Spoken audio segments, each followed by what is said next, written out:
Hey guys! In honor of Friday the 13th, we're going to be taking a look back at one of Charm's most iconic villains, Barbas. I thought it might be fun to talk about all of his appearances on the show, how his character changed over time, and what made him such a beloved villain among us Charmed fans. And so, without further ado, let's just jump right into it, starting with Barbas' appearances. So, Barbas, who was portrayed by Billy Drago, may he rest in peace, has appeared on the show 7 times, starting with the 13th episode of Season 1, From Fear to Eternity. In this episode, we learn that once every 1300 years on Friday the 13th, a demon named Barbas appears with the goal of killing 13 unmarried witches before midnight so that he can be freed from the underworld. The demon of fear appears once every 1300 years on Friday the 13th. He feeds on the fears of witches for his survival. He has the power to bring someone's deepest fears to life, and we see Barbas use this ability to attack and kill several women throughout the episode, and their hair actually turns white out of fear. He kills Tangela using her fear of being buried alive. He kills a woman named Zoe using her fear of fire, and he almost kills Prue using her fear of drowning, but thankfully Andy and Daryl show up just in time to save her, although some of her hair does turn white as well. He then uses his ability to mimic voices to lure Phoebe out to an empty property, and learns her greatest fear is losing a sister, so he uses the same ability to mimic Phoebe's voice to lure Prue out to the property as well. Isn't that a great view? Bring your suit. Where he pushes her into the pool to drown, but she is ultimately saved by their mother, Patty, who appears as a shade and helps Prue overcome her fear. Defeated, Barbas is sent back to purgatory for another 1300 years. Or so they thought. Because in the season 2 episode Ms. Hellfire, the sisters are attacked by a mortal who, wouldn't you know, appears to be hunting 13 witches on Friday the 13th. So Prue goes undercover to try and flush Barbas out, but this ends up backfiring when he uses his powers to turn her fear against her. Well. Can't say that I'm surprised. Your greatest fear is that someone will kill your sisters. No. Oh, yes. They have assumed your sister's identities in order to kill them. But you must kill the imposters first. But thankfully, Piper and Phoebe manage to get through to her in time, and together they defeat Barbas once again. Which, trust me, is a fact that is not lost on him, because by the time we see him again 3 years later in the season 5 episode Sympathy for the Demon, he's pretty much gotten over this whole going after unmarried witches and scaring them to death thing in favor of getting revenge on the Charmed ones. So in this episode, he's made a friend? Patience! Or have you forgotten? I can summon your fears to life even down here. Forgotten? No, sir. Down in Purgatory, who teaches him how to astral project out of it. So he uses that ability to manipulate Paige and Cole into relinquishing Cole's powers, which by this point is over 9,000. And so, of course, Barbas is right there, ready to take advantage of the situation. Who's Barbas? The demon of fear. Oh, I'm so much more than that now. Oh, looking for this. And what does he do with these powers? Well, as we did in a previous video that mentioned Barbas, let's play Who Wants to Be a Demonaire again. Does he A, get out of town, B, go on a killing spree now that he's nigh unstoppable, C, organize the underworld and take over, or D, use his new powers to mess with the sisters just because he can? If you guess D, you win. I mean, to be fair, he was weighing his options. Perhaps you're right. I've been seeking my revenge for so long. What's a little while longer? So, summon the leaders. But the sisters decided to poke the bear and, well, you know Barbas. I guess you wanted me. Well, now you have me. So Barbas toys with them for a while and even almost tricks Phoebe into killing Paige by making her believe Paige is really Barbas, which, oh my god, you guys, this was one of my favorite episodes growing up. You have no idea how obsessed with it I was. I used to transcribe this episode just for fun, and it was always so hard to do this scene because Rose's acting is so real. The part where she says, Phoebe, it's me, it's your sister. Oh, it breaks my heart. I just always wanted to reach in through the screen and be like, baby, stop. It's not him. You know?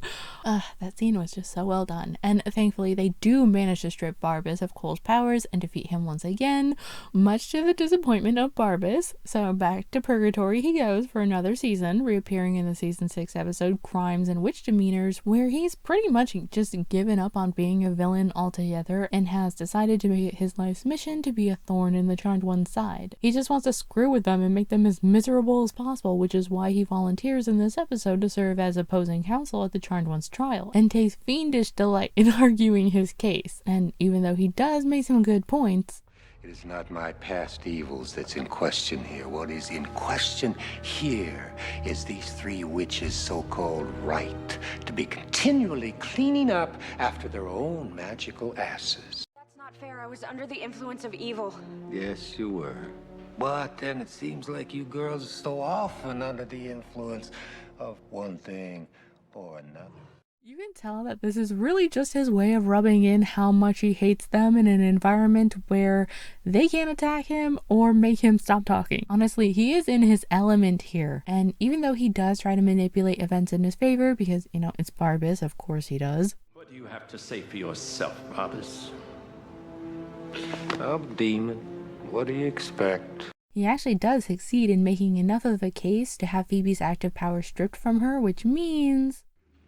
Looks like I did just enough to win the case. You know what that means? That means I'm back. And then I guess with Barbas' newfound freedom, he decides he doesn't even want to risk getting sent back to purgatory, or worse, vanquished for good, because despite hating them, he steers well clear of the Charmed Ones from there on out. In fact, the only reason he even gets involved with them again at all is because in the season 6 finale episodes, It's a Bad, Bad, Bad, Bad World, parts 1 and 2, Gideon's plan to eliminate Wyatt goes pear-shaped and he throws off the world balance, and he needs Barbas' help to fix it. Come on. You can say it. I know you can. I made my move on the boy, and I screwed up. I took a calculated risk. You screwed up.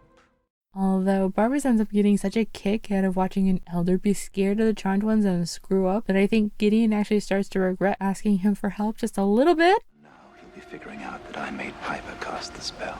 No, correction. I made her cast the spell, remember? You know, it seems to me like I'm the one doing all the heavy lifting here. Have you noticed that? Barbas! No! Slippery little devil, isn't he? Now look what you've done. Honestly, I can't stand season 6, but this is one of the few things about it I actually enjoy. I love Gideon and Barbas' relationship. I love watching them bicker at each other. And then Gideon, who's supposed to be like, you know, like this calm, reasonable individual, is getting irritated by this demon who loves just getting on his nerves. It's so funny to me. But anyway, so Barbas helps Gideon, and even though Barbas did as he was bid, Gideon still lost. And the minute things go south, Barbas pieces out. And of course, in these same episodes, there's a mirror world where we also get to see good Barbas, who is... I don't know. Is it funny? Is it cringy? Who can tell? All I know is it was both hilarious and painful to watch. Chris is a total mood in this episode, for real. I know the truth of all your hopes because I can feel your greatest hope inside here, the hope to one day return home. Is he for real? Anyway, Barbas' 7th and final appearance in Charmed is in the season 7 premiere episode A Call to Arms, where Leo is hunting him down for helping Gideon go after Wyatt, and Barbas is trying to pull out every trick in the book to get Leo off his trail, but Leo is determined to take him out once and for all. That's when the avatars appear via floating heads and encourage Barbas to go after Wyatt again and cause Leo to truly go off the rails if he wants to be free of him. Barbas does just that and even manipulates Leo into killing another elder, but Barbas realizes he was being set up in the end and is finally vanquished by the Charmed Ones for good. Oh, you know I'll be back. Fear always comes back. You set me up!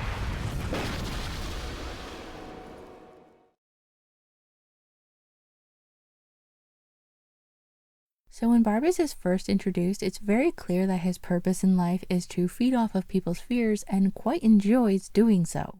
Please, save it for another lifetime. Let go or I'll scream. Go ahead, I could use a fix. But as the show goes on, it becomes quite obvious that the only thing Barbas enjoys more than using people's fears against them is stirring the pot. Barbas is so petty that he could be the mascot for Fall Out Boy's song Hold Me Like a Grudge. And he also loves nothing more than rubbing salt in a wound. We called for justice, not the demon of fear. I don't see the problem with me being here. You're no Prue, are you? Come on. You can say it. I know you can. I made my move on the boy, and I screwed up. I swear, watching him figure out that he doesn't really have to lift a finger to screw with people because they do it so well themselves is so funny to me. I think he's hilarious. And I actually really appreciate his actor Billy Drago as well, because I really like reading interviews and behind the scenes stuff anyway, but I've noticed over the years that it doesn't really seem like actors and actresses that guest star on Charmed really tend to talk about their experience on the show too much, and if they do, it's usually more about behind the scenes stuff rather than the character and what they thought about the role or storyline or how they tried to play it. So I guess I just always kind of assumed that would be the case with Billy Drago too, who was already a pretty well-known actor even long before joining Charmed. And it wasn't until I got the Book of Shadows DVD set and started watching the behind the scenes featurettes that I realized that not only did Billy care about the role, but he actually got really into it and had a lot of ideas on what to do with the character and tried to make sure that his appearance reflected what he envisioned.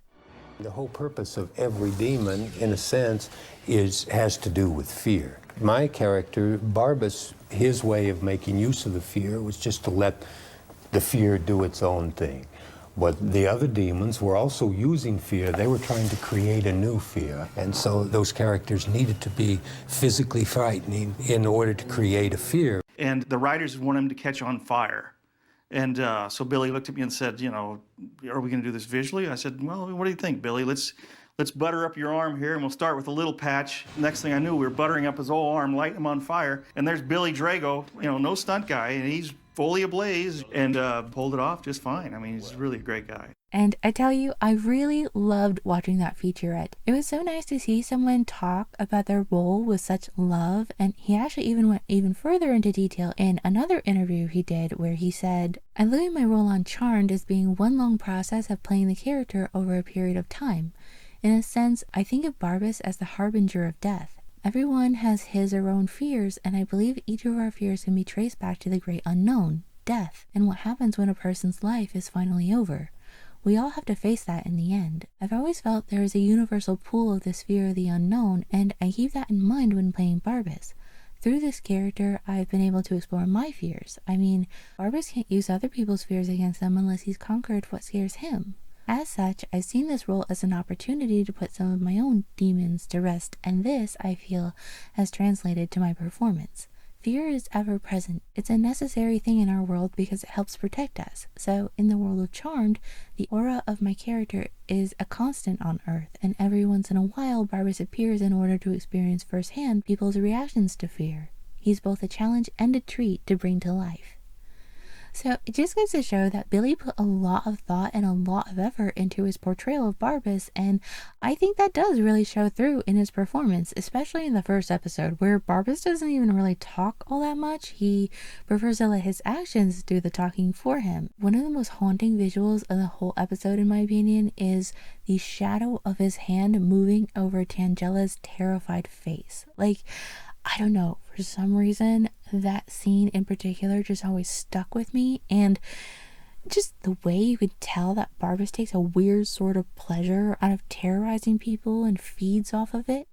Or you can't run, you're frozen! In fear! Please! Save it! For another lifetime! Let go or I'll scream! Go ahead, I could use a fix. And even later on in the show, when they started moving Barbas away from the fear aspect and more towards a a sort of comical one, you can see that Billy was still having a lot of fun playing the role, which is something he also talked about in the same interview I mentioned before, where he said, "Because I had such a positive experience, I thought, if there's another story opportunity to use fear like this again, then I'd love to come back." Well, the following year I received a phone call from the producers asking me if I was free and would I be interested in reprising my role of Barbas in the episode Ms. Hellfire. I of course said yes and was thrilled that I did. Then a couple seasons went by and I was either busy on other projects or the show's writers hadn't come up with a plausible enough reason to bring my character back, so I told myself that might be it, which is fine because what I did on the show I quite enjoyed. Barbas was, in fact, resurrected a third time for the 5th season story Sympathy for the Demon. In it, he tricks Paige into giving him Cole's powers and plots his revenge against the Halliwells by forcing them to face their innermost fears. Having not played the role for 2 years, did Drago find it difficult to pick up where he left off? Funnily enough, I wondered, how is this going to work? Because I'd never been away from a character for so long and then come back to it, says the actor. Lucky for me, the cast and crew of Charmed are a little like a sports team. There had been some changes in the players since my last time there, but for the most part, I still knew everyone. When I walked back onto the set, they were incredibly supportive, and that helped me slip easily back into Barbas mode. The actor is especially eager to talk about his most recent appearance on Charmed. In the season 6 episode, Crimes and Witch Demeanors, the cleaners frame Detective Morris for murder. When the sisters try to prove his innocence, they end up on trial in a supernatural courtroom. For this story, Drago drew on his college studies when playing Barbas. When I was in college, I had a double major that included theater studies and law, he notes. Without giving away the whole plot, I finally get to put my law studies to use because in this story, Barbas acts as legal counsel. My mother, rest her soul and bless her heart, always used to ask me, "Are you sure you made the right choice when you decided to become an actor instead of a lawyer?" I'd tell her, "Yes, Mom, don't worry, it's gonna be okay."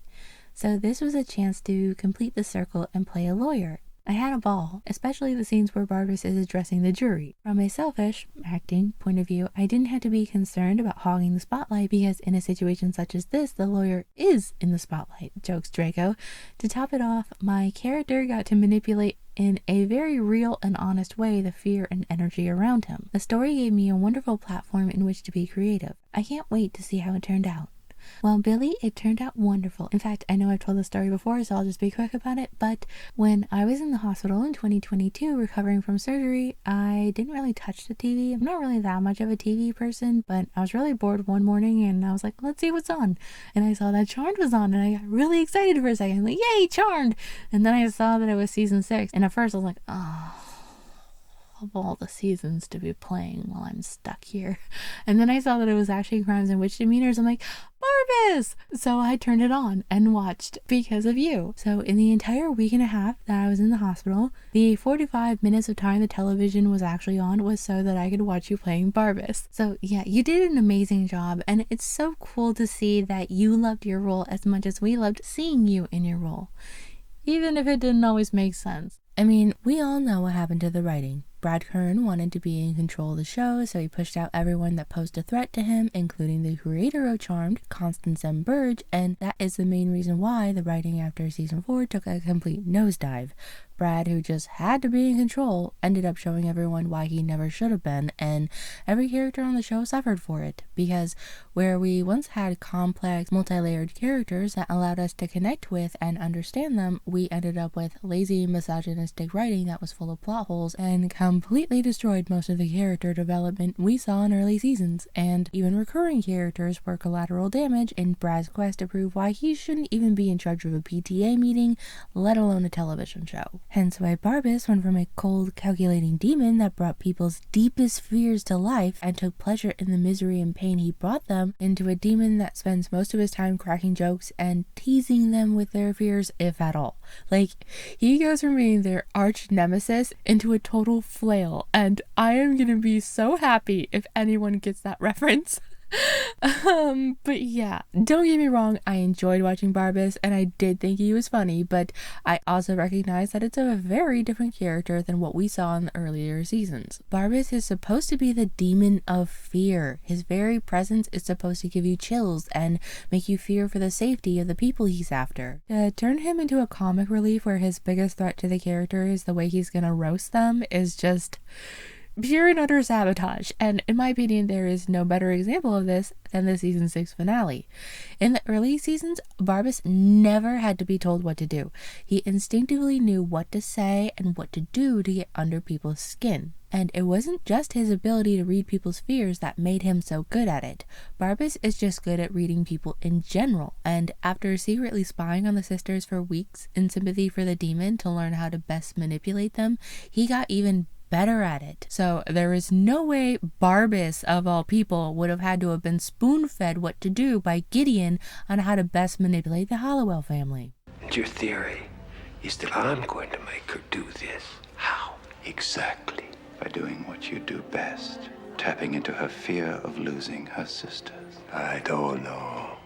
Okay, now, have you any ideas on what a particular elder's greatest fear might be? Oh, it irritates me so much. And it was especially painful to watch Crimes and Witch Demeanors because as much as I like the idea, the show was just so lazy about it. There were so many better ways to write that episode and really drive home the idea that the sisters might be becoming too selfish, and that actually could have come in really helpful in season 8 when Christy is trying to convince Billy that the sisters are becoming too selfish.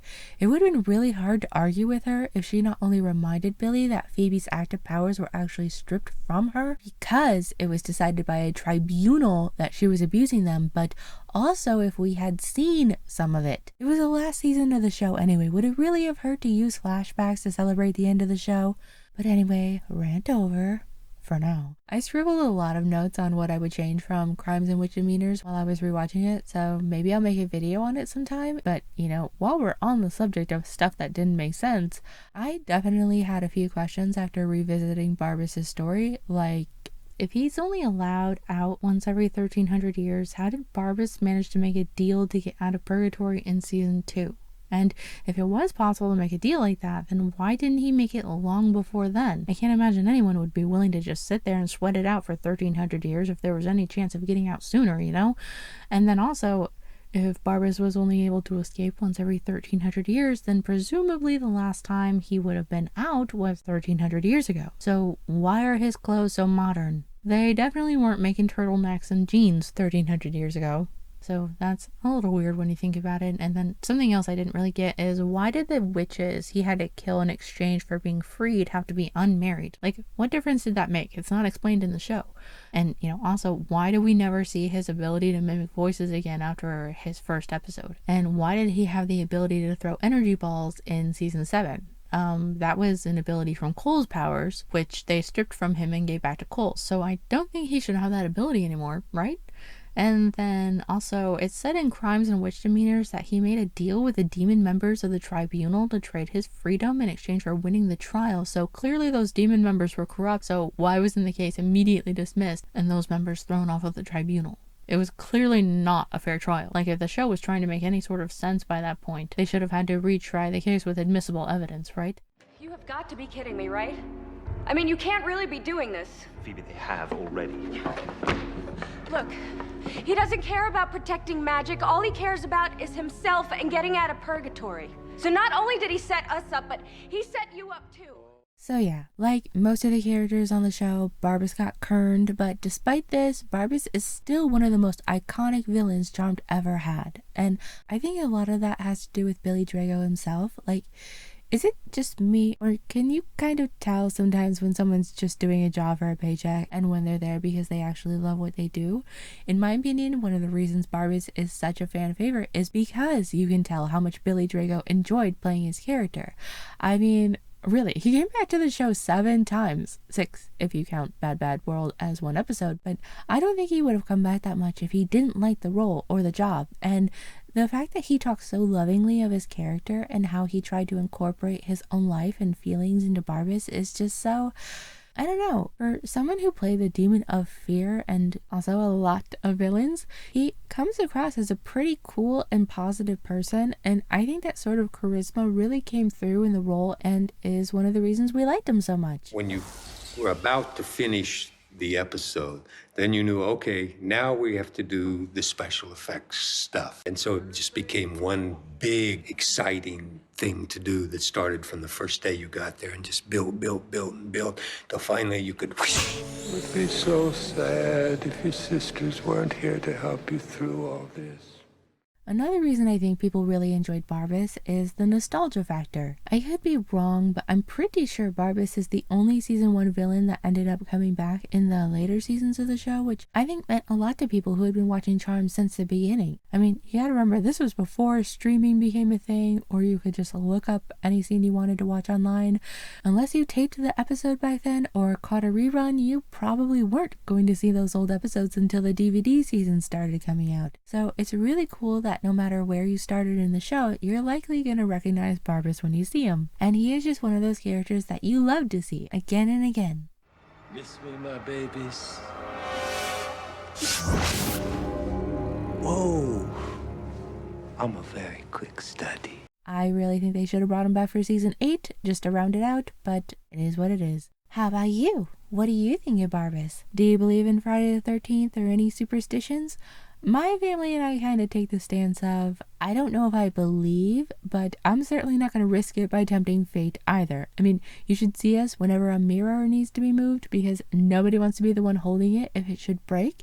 It's like, I don't want that 7 years of bad luck. You move it. But anyway, I hope you liked this deep dive into Barbas. Let me know if there's any other villains or guest stars you'd like me to deep dive into. And as always, thank you so much for watching, and I hope you have a wonderful day or night wherever you are.